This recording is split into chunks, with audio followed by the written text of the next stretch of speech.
So big surprise in a psychopathic culture, America, the culture that has no morality. You got a cop who shoots and kills his own son, and he wanted to be just like his daddy, right? So George Carlin said 95% of all the stupid shit that you see in society is because of the dumb shit that fathers did to their sons. And here we go. I mean, this guy looks like a good, clean-cut dude. He's worked out. He's strong. He seems like he's got a decent head on his shoulders. What the fuck could have been the reason that his fucking daddy had to murder him, right? What the fuck was the reason? This just makes me think about the troll neighbor who's a parasite on the fungus that she makes fun of, right? Look at the chickens voting for Colonel Sanders. But anyways, the cop shoots and kills his own son who wanted to be a cop. And so this man here, let's just take a look at it. It's December 27th, 2014. This shit just happened. And who's going to care about his legacy? Who's going to talk about what happens with him? This is in Delray Beach, Florida. Palm Beach Sheriff's deputy is on paid administrative leave following a domestic incident which ended in the shooting of his own son. So a paid administrative leave. He murders his own son and now he gets a vacation. He gets a paid vacation, right? Oh, no, that's great, right? You own your kids, and if you can bring them into this world, you're allowed to take them out. That's the bullshit. That's the oppression, and that's the violence. And it just seems so crystal clear to me. I mean, like when I would sit in the classroom and I would see the dictator and I would see the masses. That's oppression. That's not democracy. That's not us actually getting along with each other. That's just being obedient to authority for authority's sake. So late Friday night, Delray Beach police released the name of the deputy who they say shot and killed his son on Christmas Eve. They say off-duty deputy Shatera K. Shatera killed Kama Shatera, 21, during a domestic dispute early Christmas morning. Merry fucking Christmas, right? So this cop declares war on Christmas and he kills his own fucking kids. Now let's take a look at Christianity, right? Spare the rod, spoil the child. Also, you got Abraham, right? God says, hey, kill your kid for me. And that's what he fucking did. All right, God, I did this for you. Kamis Shatara was reportedly aspiring to be a police officer. The New York Times reports that Kamis Shatara appears to have been a criminal justice major at Palm Beach State College who idolized police. He was recently quoted in that college's newspaper in a pin interest account matching Kamis' name. They're not saying anything about what had actually happened. My uncle is not a monster. It was a tragedy, okay? So they're defending this fucking bitch-ass fucking piece of shit. God has our fate written for us from the day we are born, right? All this religious fucking bullshit. Marco Chapman, he says that he murdered all those kids and then he was like, well, put me to death because it's my Christian upbringing. Jeffrey Dahmer, he says, well, I believe in Christ now, without the love of Christ, there's just no morals. Who else? Who other psychopaths fucking use God in Christianity? Oh yeah, that, the guy, Young, from, Louisville. They had the big trial with that son and father who killed that stepson, Trey Zwicker, and Joshua Young, right? His dad said that it was all, he was being, if his mother had killed his baby, had aborted his baby, so eye for an eye. If you're going to kill one of my children, I'm going to kill one of yours. That was biblical to him. That was Christianity. Christianity is a fucking psychopathic religion. There's some good folks that come up out of Christianity, but so far, the vast majority, KKK, Hitler, Mussolini, Russian czars, Napoleon says that Christianity is to keep the poor from attacking the rich. That's the reason why we got Christianity. The family had lots of arguments about this. My cousin was troubled. Oh, great. Now we're going to piss on the son's fucking... he's dead, he can't defend himself, so let's just piss on his fucking body after he's dead. He had a temper and he was drinking. No one knows what happened in that house except for my uncle and my aunt. Police are keeping everyone in the dark. So they're saying it was a domestic incident and there has been no charges filed. So that's fucking wonderful, right? Father kills a fucking son, just like they did with, who was that fucking dude? That, Marvin Gaye. Marvin Gaye was fucking murdered by his father. The great singer Marvin Gaye. Not his bitch fucking father who liked to dress in fucking drag and have all these girly clothes and shit. He was fucked up. He's fucked up mentally in his fucking head. And I think it's absolute bullshit. You can build strong men with love. It doesn't make them gay. It doesn't make them straight. They'll be who they are regardless, right? Of whatever, however they were made. That's how they'll be. Loving your kid will not change, that. In fact, I think making them strong will make them good. So, that happened, right? Refuel every 100 years. This actually a badass fucking article. We're talking Nietzsche quotes, okay? This is a Nietzsche quote thing, but we're just talking about morality, what's right, what's wrong. We're talking about, just a good sort of superhuman type things. And so now you have the new thorium car. I have no idea how much this car is. This is actually March 26th, so this is, it looks like it's expensive as shit, right?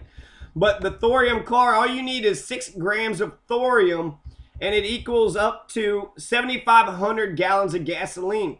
So if you have, or 8 grams of fuel, 8 grams of nuclear thorium for 100 years, and that car will drive forever. Charles Stevens, the CEO and chairman of the Connecticut-based company, claims that 1 gram of thorium yields the energy of 7,500 gallons of gasoline. Just 1 gram of thorium. Just 1 gram. This is nuclear energy we're using. Harnessed by heating the energy from an external source, the energy becomes so dense the molecules produce heat, a vehicle that needs refilling once a lifetime. It seems many countries and military agencies have been experimenting with this type of energy to power vehicles for a number of years, and now with designs to create a car for the public, those who find their gasoline budget a sensitive topic may find relief in this model. Go Thorium sheds insight into this long-time study. What China is attempting is to turn the nuclear clock back to the mid-1960s when Oak Ridge successfully operated a reactor with fuel derived from thorium and cooled with molten salts. The lab also produced detailed plans for a commercial-scale power plant. Despite considerable promise, the thorium test reactor was shut down in 1969 after about 5 years of operation. Research was effectively shelved when the Nixon administration decided in the 1970s that the U.S. nuclear industry would concentrate on a new generation of uranium-fueled faster breeder receptors for a range of technical and political reasons, not least the public's fear of nuclear plants. These new uranium reactors have yet to come into widespread commercial use. Nixon also quashed the fucking marijuana studies too. So anyways, we got thorium cars. We got great fucking scientific achievements. You got the Higgs boson, right? You got a lot of fucking badass shit that's happening in this world. And as long as people are fucking getting into their religious fucking bullshit, you're gonna miss out. You're gonna miss out on the reality and what's actually happening around yourself. This is a fucked up case here. December 5th, 2013. An unarmed man shot at by NYPD has been charged with assault because the bullets from the NYPD had hit bystanders. So Glenn Broadnax, a 35-year-old black man from Brooklyn, was unnamed in the unarmed, in the night of September 14th when NYPD officers shot at him in the middle of Times Square, striking 2 bystanders. Instead of apologizing, the New York Times reports that the city has charged Broadnax with assault on the theory he was responsible for the bullet wound suffered by the 2 bystanders. So all we have is NYPD officers. We're not seeing, who the fucker did that actually fucking did the assault, that did the shooting. And I hate how the fucking media does that type of shit. Perhaps the name was never released, but that's some bullshit. If we have one person shoots another person, the murderer's name should be released to the public. I don't give a fuck if you got a badge and a uniform. That doesn't change who you are.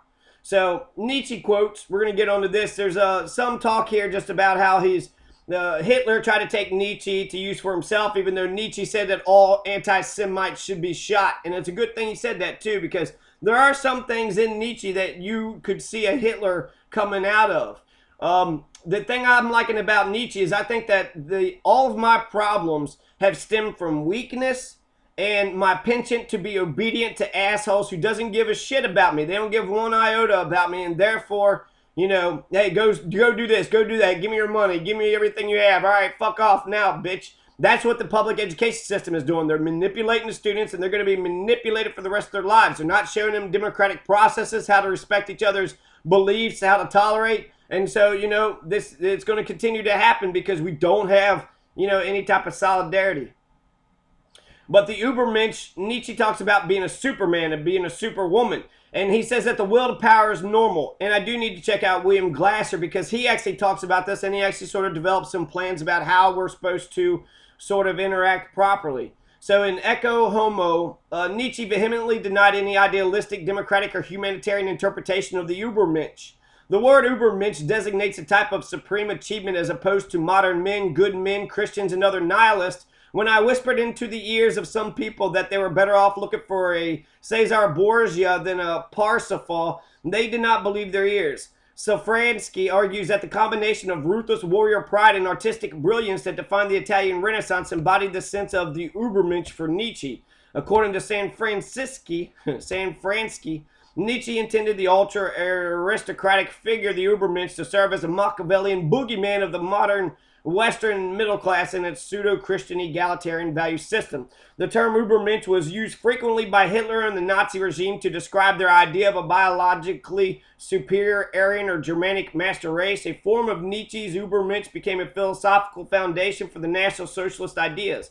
Their conception of the Ubermensch, however, was racial in nature. So the Nazis changed it, right? Nietzsche himself was critical of both anti-Semitism and German nationalism. So he wasn't this big German guy. He is, I think he come from Bavaria, but he didn't like the idea of the Germans being nationalist. In defiance of these doctrines, he claimed that he and Germany were great only because of the Polish blood in their veins. Fucking Nietzsche's so brilliant, man. God, he's so fucking smart. So he's critical of the German nationalism. He says that Germany's only great because of the, supposedly the Dom Polak. Oh, you got those Dom Polak jokes.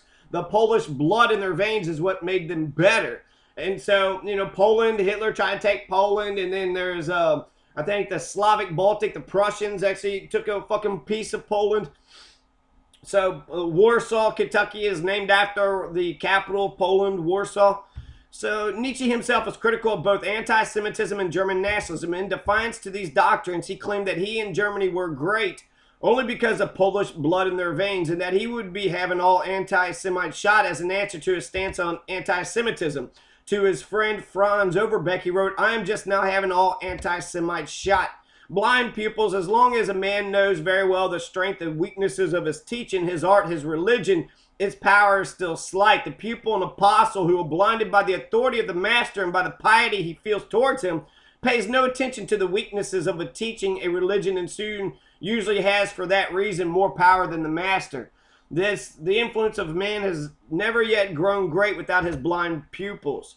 To help a perception to achieve victory often means merely to unite it with stupidity so intimately that the weight of the latter also enforces the victory of the former.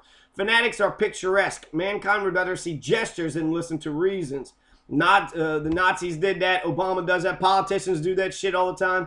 The central ideal of Nietzsche's philosophy was the individual and his freedom to shape his own character and destiny. The German philosopher was frequently described as the radical aristocrat of the spirit because he abhorred mass culture and strove to cultivate a special kind of human being, the Ubermensch, endowed with exceptional spiritual and mental qualities. Although Benito Mussolini was certainly familiar with Nietzsche's writings and was a long-time admirer of the philosopher, Hitler's own concoction with Nietzsche remains uncertain. As a soldier during the First World War, he had carried the works of Schopenhauer. So Schopenhauer, right? That's who fucking Hitler liked.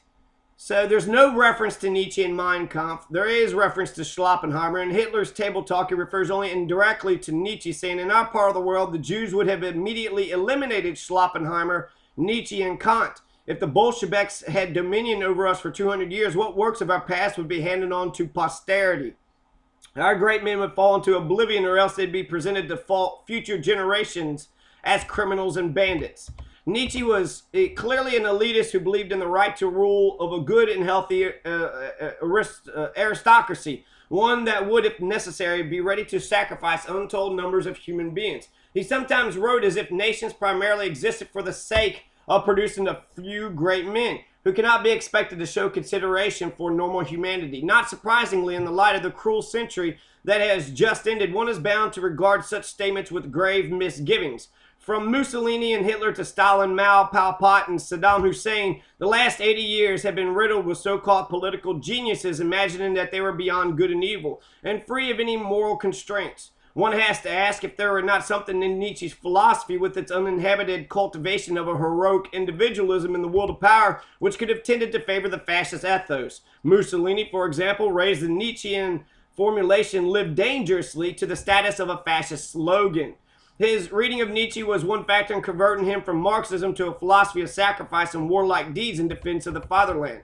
Spencer Sunshine writes that there are many things that drew anarchists to Nietzsche: his hatred of the state, his disgust for the mindless social behavior of herds, his anti-Christianity, his distrust of the effect of both the market and the state on cultural production, his desire for an overman, that is, for a new human who is to be neither master nor slave, his praise of the ecstatic and creative self with the artist as his prototype who could say yes to the self-creation of a new world on the basis of nothing, and his forwarding of the transvaluation of values as source of change as opposed to a Marxist conception of class struggle and the dialectic of a linear history. The influential American anarchist Emma Goldman, in her famous collection of essays, Anarchism and Other Essays, in the preface, passionately defends both Nietzsche and Max Stirner from attacks within anarchism when she says the most disheartening tendency common among readers is to tear out one sentence from work as a criterion of the writer's ideas or personality. Friedrich Nietzsche, for instance, is decried as a hater of the weak because he believed in the Übermensch, the Superman. It does not occur to the shallow interpreters of that giant mind that this vision of the Übermensch also called for a state of society which will not give birth to a race of weaklings and slaves. So there's corruption that happened, right? You had fucking Tyler that murdered Samantha Ramsey. Nobody gave a shit, right? They said, fuck her life. She ain't nobody. And, the Boone County authorities and all the Boone County people said, fuck Samantha Ramsey, and they didn't give a shit. Here's a Salvador Dali. This is like some badass fucking painting of his. It's beautiful, actually. You got, whole bunch of shit. I don't know. Actually, the child abuse thing, I do want to think. I'm thinking about one thing right now. You have Samuel Gripshover. He first said something about he picked up his son and moved him into the other room and he's the bad guy. Now he's saying he's hitting his son. He's an abusive fucking psychopath. He has no fucking morality whatsoever. You know, he thinks he's a good fucking person, but he's a bitch. He's a bitch ass. He's a queer. He's just like the what the guy just said, Marvin Gaye. His fucking father used to beat the shit out of Marvin Gaye, and then eventually Marvin Gaye's, the son pushes him down, and he fucking, feels all stupid and shit. I actually should have fucking spoke up to him. That would have been a good fucking thing for me. But frankly, I don't know.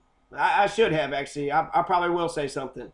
And, yeah, I will say something, because fuck that bullshit. He's going to sit there and say that stupid ass shit. That kid's going to be terrorized for the rest of his fucking life, and I think it's fucking bullshit.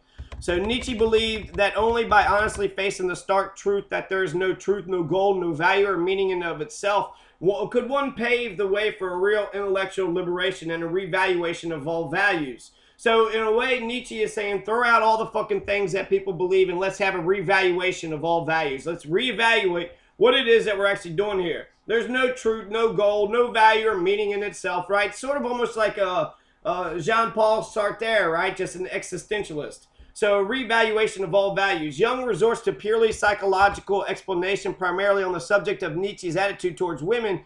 He notes that Nietzsche had a large circle of highly intelligent and forceful female friends, and that many could be regarded as early feminists. As a Basel, Professor Nietzsche took a minority stand favoring admission of women to the doctoral program. But after his disastrous courtship of Lou Salome, whose affections were stolen by Nietzsche's close friend Paul Rie, he came to regard feminism as one of the most disastrous byproducts of modernity. Women is needing, in the words of the character Zarathustra, the whip. The most serious issue raised in this or other study of Nietzsche concerns the nature of his political cultural program, the transvaluation of all values. That was to take place in the wake of the death of Christianity. Jung properly criticizes attempts by the Nazis to appropriate Nietzsche as one of their own. He points out that despite some casual anti-Semitism in his early years, the older Nietzsche became a principled anti-Semite, an opponent of Bismarck and a critic of the German chauvinism that emerged after the Reich was unified in 1871. Nietzsche, however, hoped for a future hierarchical society in which the labor of the many would support the greatness of the few, one in which the cultural cacophony of contemporary liberal societies would be replaced by the solidarity of a single common culture. Young argues that this was not really a political project and that the Übermensch at the top of the pyramid should be thought of less as a Hitler-like dictator and more as a spiritual leader, whom he compares variously to the Dalai Lama or Iran's Ayatollah Khomeini. Cultural conformity was not, for Jung's Nietzsche, something to be enforced through political power, but rather something generated spontaneously through communal participation in art, much as the ancient Greek polis had been bound together through the common performance of tragedy. No less convoluted were the efforts of the Nazi commentator Heinrich Hartl in his 1937 book Nietzsche under National Socialism, where he presented the philosopher as a great ally to the present spiritual warfare. I'm going to cut this off right now, and we're going to come back to this. He's got, anarchists are attracted to him, socialists are attracted to him, fascists are attracted to him. Nietzsche is the last person. He's the last great philosopher, and frankly, he tackles every fucking thing, and especially in a postmodern society, a postmodern internet society, philosophy with the hammer. Philosophy with the hammer. We can be stronger, better. We can be the best human beings that we could be. And I've taken Nietzsche to different sort of ways. He himself had a breakdown, right? So he was able to say a lot of fucking badass shit, and hopefully he'll always be, remembered. But he had a breakdown, right? So he himself wasn't able to sort of get out of his own fucking rut, right? The will to power. What happened to his fucking will to power? His fucking will to power. He just give up. He just give up and said fuck it. And so there's something to that. The will to power, I like the idea. Again, like I said, all my problems come from out of weakness and obedience to people who don't give a shit about me, and I think that's absolute fucking bullshit. No less convoluted were the efforts of the Nazi commentator Heinrich Hartl in his 1937 book Nietzsche und der National Socialismus, where he presented the philosopher as a great ally in the present spiritual war. Advocacy of European unity, his elitism, individualism, his critique of the state, his approval of race mixing, and his anti-Semitism were incompatible with Nazi ideology. So he ain't a fucking Nazi. Just that people could take any kind of strip out any pieces of words, just like Emma Goldman says, and then mean it for themselves. So when he talks about the will to power and the Superman, when he talks about, when he's critical, I don't know, there's several things that you can kind of twist his words to sort of see, oh, that's where the Nazis got it from. But I don't take it like that. I think Nietzsche is worthy of study in his own right. Okay, so it doesn't matter how many psychopaths has read Christianity and nobody fucking shits on Christianity. I mean, I do, because I think it's a mental fucking illness. All Nietzsche is trying to do is that, believe in man, believe in yourself, believe in what you're able to do, believe in the earth, and be strong, and don't let people, push you around. If there's a rock and it hits a stick and that stick is strong, then the stick will not break. If it's weak, it will break. And that's the fucking point. There are many things that drew anarchists to Nietzsche. His hatred of the state, his disgust for the mindless social behavior of herds, his anti-Christianity, distrust of the effect of both the market and the state on cultural production, his desire for an Übermensch, that is, for a new human who is to be neither master nor slave, his praise of the ecstatic and creative self with the artist as his prototype who could say yes to the self-creation of a new world on the basis of nothing, and his forwarding of the transvaluation of values as source of change, as opposed to a Marxist conception of class struggle and a dialectic of a linear history. Before we begin, however, it should prove helpful to explain what Nietzsche's doctrine of the will to power actually is. A psychological presupposition of Nietzsche's is that humans are always attempting to inflict their wills upon others. Every action towards another individual stems from a deep down desire to bring that person under one's power in one way or another. Whether a person is given gifts, claiming to be in love with someone, giving someone praise, or physically harming someone, the psychological motive is the same: to exert one's will over others. This presupposition entails that all human beings are ultimately and exclusively egoistic by nature. Therefore, according to Nietzsche, there are no truly altruistic actions. The will to power is not, however, limited to the psychology of human beings. This isn't to be confused with Schopenhauer's will. And we're going to get back to Schopenhauer's will, and we're going to talk a little bit more about the how Schopenhauer talks about fucking will and how Nietzsche talks about the will.